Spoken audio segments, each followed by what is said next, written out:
Olá pessoal, mais uma aula de língua portuguesa. Hoje falaremos sobre intencionalidade discursiva e recursos do autor. Então vamos lá então.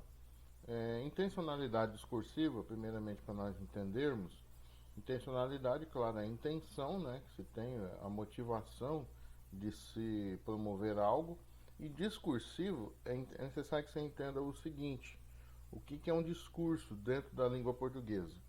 O discurso é aquele que vem antes do texto ou antes da fala. Então, quando você programa falar algo ou escrever algo, você primeiro pensa como que você vai falar aquilo, o que você vai falar, para depois você materializar aquilo em um texto ou em uma fala. Então, esse discurso é o que vem antes, entendeu? Então, a intencionalidade discursiva é a intenção que está por trás daquilo que está escrito ou falado. Então, é a intenção que está explícita ou implícita no texto, na mensagem ou na informação que é divulgada. Então, ela pode estar bem evidente, porque às vezes o escritor ou o falante pode deixar isso bem evidente, bem às claras, né? Ou pode ser algo mais implícito, em que ele não deixa tão às claras. Ele chama o leitor para poder entender as nuances do texto, alguns detalhes, e a partir ali daquela leitura ele tira uma interpretação, algo mais subjetivo ao leitor, e ele consegue então compreender o discurso, a intencionalidade discursiva deste autor, entendeu? Então a intencionalidade discursiva ela está totalmente ligada sempre ao falante, claro, mas também a quem está ouvindo, ou seja, o receptor da mensagem. Nós chamamos de emissor aquele que emite a mensagem, seja o falante ou o escritor, e o receptor é aquele que recebe a mensagem. Só que essa mensagem ela também tem que respeitar o que a gente chama de contexto, é a situação linguística em que ele se encontra, de modo que você não pode chegar, por exemplo, a uma criança e usar um discurso muito elevado, uma linguagem elevada de coisas que ela não conhece. Você vai ter que apropriar o seu discurso àquela criança. Da mesma forma, se você falar com empresários, você vai ter um discurso. Se você vai falar com professores, com alunos, se você vai falar com trabalhadores de determinada área. Então, para cada um, você vai ter um discurso e ali aquele momento vai exigir de você um determinado discurso para demonstrar qual é a intenção deste autor, de você, de mim, de quem for.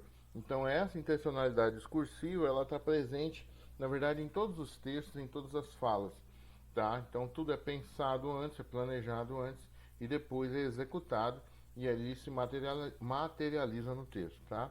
Então eu espero que você tenha entendido primeiramente o que é a intencionalidade discursiva. Então, ó, a intencionalidade discursiva de uma aula, em um protesto, né? Qual a intenção ali daquele discurso, o que eles têm por intenção. Um jornal, quando transmite ali as informações, o que é por trás, qual a intencionalidade discursiva de um jornal. Nas redes sociais, nas trocas, né, de falas entre pessoas, na comunicação entre elas.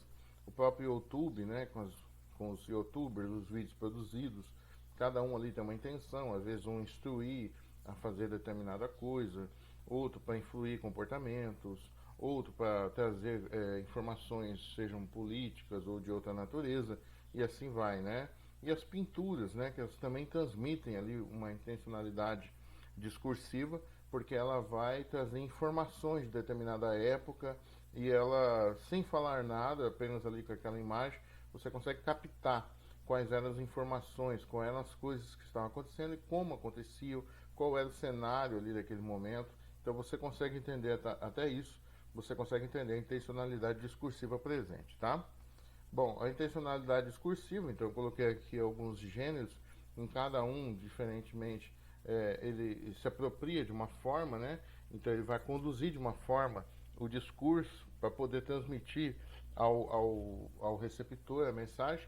Então, por exemplo, a crônica, que trabalha com fatos do cotidiano, então ele usa desse recurso. A fábula, que trabalha com animais, com comportamentos humanos. O romance, que vai trazer histórias, narrativas, né? Que às vezes podem ser mais extensas ou mais curtas, né? A propaganda, que tem ali sempre aquele caráter persuasivo, a intencionalidade discursiva de convencer a pessoa que está assistindo a comprar aquele produto, aquele serviço, né? O artigo de opinião, que tem a intencionalidade não só de informar, mas também de convencer a pessoa a mudar de opinião, né? Ou de mostrar o ponto de vista de determinada pessoa. O anúncio de jornal, que vem ali para anunciar determinada coisa. A receita, que informa a composição, o procedimento com determinado remédio. O filme, né, que sempre tem ali a sua intenção, a intencionalidade discursiva, se é um drama para fazer a pessoa chorar, se é uma comédia para a pessoa rir, se é ação para a pessoa ficar ali com adrenalina alta. Então todos eles têm uma intencionalidade discursiva quando é produzido, certo? A música, ela apresenta vários tipos de intencionalidades discursivas, porque tem aquela música que fala de amor, então aquela pessoa que está com sentimento no coração, a música que às vezes está para levantar as pessoas, o ânimo das pessoas, e por aí vai, tá? O programa, né, que tem vários tipos de programa, tem um programa infantil, tem um programa para os jovens, tem um programa de entretenimento, tem um programa informativo, então os programas eles vão variar segundo a sua intencionalidade discursiva também, tá? O seminário, que sempre é uma apresentação de determinada coisa, mas tem uma intencionalidade de apresentar determinado tema, tá? E aí eu trouxe aqui algumas coisas. Por exemplo, quem já leu as tirinhas da Mafalda sabe que ela é uma criança, mas sempre por trás da intencionalidade discursiva dela é uma política. E aí ela sempre vem com um tom mais crítico, mas sempre usando-se do humor para poder fazer isso. Então ela abandona, como muitos fazem, usa um tom sério para falar da política. Ela não, ela usa o autor dela, na verdade, né, usa a maestria de poder comunicar a política com humor, fazendo sempre a sua crítica bem elaborada dentro dessas tirinhas, né? Ele é espanhol. Acabaram de ouvir o Panorama Mundial. Então aqui está encerrando um programa no rádio, dá para perceber, e veja a feição dela. Então isso vai construindo já ali dentro da nossa mente o sentido da intencionalidade discursiva propagada pelo autor, tá? Nisso aparece a mãe e fala: Mafalda, você pegou os meus cremes, né? Bom, ela escutou um programa parecendo que a coisa não está muito boa no mundo, e veja só uma coisa, ela pegou realmente os cremes da mãe, mas veja só, os sóis de beleza, e aí ela passou onde o creme? No mundo. Parece-me que o que ela ouviu no programa não a agradou, e aí ela usa os cremes para poder embelezar o mundo, vamos dizer assim, porque algo ali não estava adequado. Então essa é uma intencionalidade discursiva, fazer uma crítica de que o mundo não está adequado, algumas coisas estão indo errado. Outra aqui, por exemplo, isso aqui é uma outra intencionalidade discursiva que eu trouxe, é uma carta do grande escritor Machado de Assis, quando ele perde a sua esposa e ele comunica-se com Joaquim Nabuco. E ali naquele momento, veja que a data de Rio de Janeiro, de 1904, 20 de novembro de 1904, no Rio de Janeiro. Então ele vai transmitir agora não um humor, ele vai trazer um peso no coração, uma tristeza, porque a intencionalidade dele é de poder compartilhar com o Joaquim Nabuco, que é um grande amigo dele, um momento difícil. Então aqui já muda-se a intencionalidade discursiva. Então olha só, meu caro Nabuco, tão longe em outro meio chegou-lhe a notícia da minha grande desgraça, e você expressou a sua simpatia por um telegrama, comum naquela época, né? A única palavra com que ele agradecer é a mesma que ora lhe mando, não sabendo outra que possa dizer tudo que sinto e que me acabrunha. Foi-se a melhor parte da minha vida, e aqui estou só no mundo. Note que a solidão não me é enfadonha, antes me é grata, porque é um modo de viver com ela. Ouvi-la, assistir aos mil cuidados que essa companheira de 35 anos de casado tinha comigo. Vou parar aqui por causa do nosso tempo, mas veja que ele compartilha ali no momento de tristeza. É uma das cartas mais marcantes de todo o tempo. Se você procurar na internet Carolina Machado de Assis, é a carta que ele escreve, uma carta muito bela, da saudade que ele tinha da sua esposa, da perda dela, e o quanto aquilo foi pesado no seu coração. Então a intencionalidade discursiva que muda-se. Não é mais uma crítica, um humor, mas na verdade uma tristeza que ele compartilha. Eu trouxe aqui também uma outra que tem a intenção de simplesmente ser engraçado, não tem nenhum tom político, não tem nada ali por trás que nós possamos entender como político. E aí ele fala aqui na piada, ó, Joãozinho chamou o pai no meio da noite e disse: pai, tem muitos mosquitos no meu quarto. E o pai aqui, representado pela figura, né, Apague a luz que eles vão embora, filho, diz o pai. Logo depois apareceu um vagalume. O menino chamou o pai outra vez. Pai, socorro, agora os mosquitos estão vindo com lanternas. Então a ideia aqui é de ser engraçado, simplesmente passar um momento de entretenimento ali para o leitor. Outros recursos do autor, nós estamos falando de recursos do autor também, então a intencionalidade você já entendeu, e nessa intencionalidade ele vai se valer de alguns recursos. Um muito comum dentro da comédia, do humor, que hoje é muito usado para transmitir as mensagens, é o que a gente chama de quebra de expectativa, em que ele leva o leitor a pensar algo, pensando já, trazendo uma antecipação de determinada, daquela história, daquela narrativa que é exposta, ele traz uma antecipação prevendo que vai acontecer algo, e aí o autor vem com uma quebra de expectativa, trazendo outra coisa que não era a esperada pelo leitor. Mas essa quebra de expectativa não é para frustrar o leitor, mas sim para ser engraçado, trazendo um outro ponto de vista que às vezes o leitor não tinha percebido e acaba sendo engraçado. Então, por exemplo, aparece aqui a mãe do Chico Bento, você sabe que o contexto dele aqui no Menino do Campo, né? Chico, você tá muito cabeludo, precisa cortar o cabelo. E ele diz, não quero, mãe. E aí aqui a ideia é que a mãe vai retrucar, ou ele vai dar uma boa explicação, você está gostando do cabelo, alguma coisa, e ele quebra a expectativa com a explicação. A professora falou que o barbeiro transmite a doença de Chaga. Então ele confunde o barbeiro que vai cortar o cabelo com um mosquito barbeiro que transmite a doença de Chagas. E nessa quebra de expectativa ele produz o humor, tá? Outra quebra de expectativa aqui, a pergunta que é feita e a gente já cria a expectativa de determinada resposta e ali o autor quebra essa expectativa, Qual é o seu maior receio ao ser abordado por um ladrão na rua?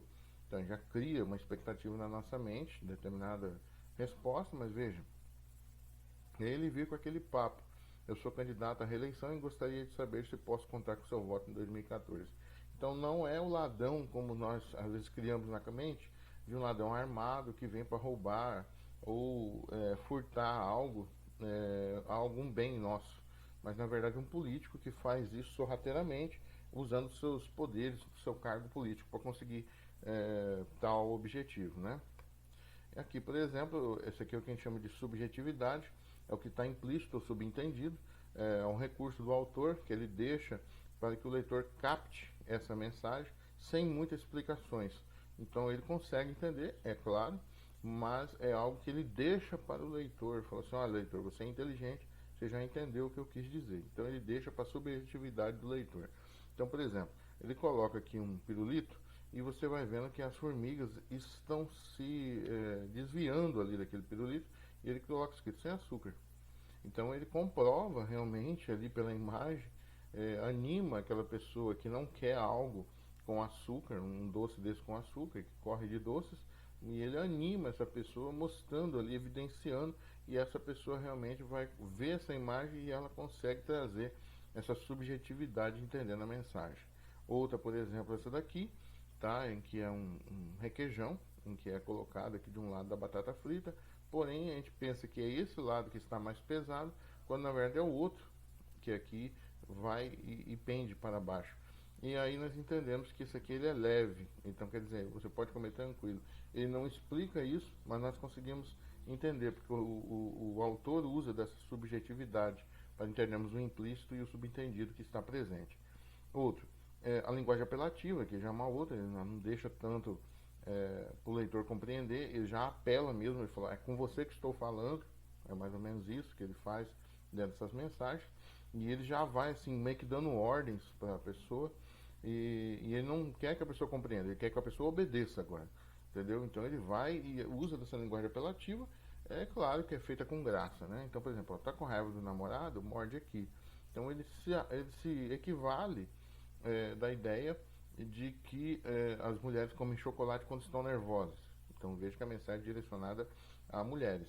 Então a mensagem ela tem o seu público-alvo, né? Ou crianças, ou pessoas de maior poder aquisitivo, ou pessoas que estão querendo se casar. Então cada mensagem ela tem o seu público-alvo.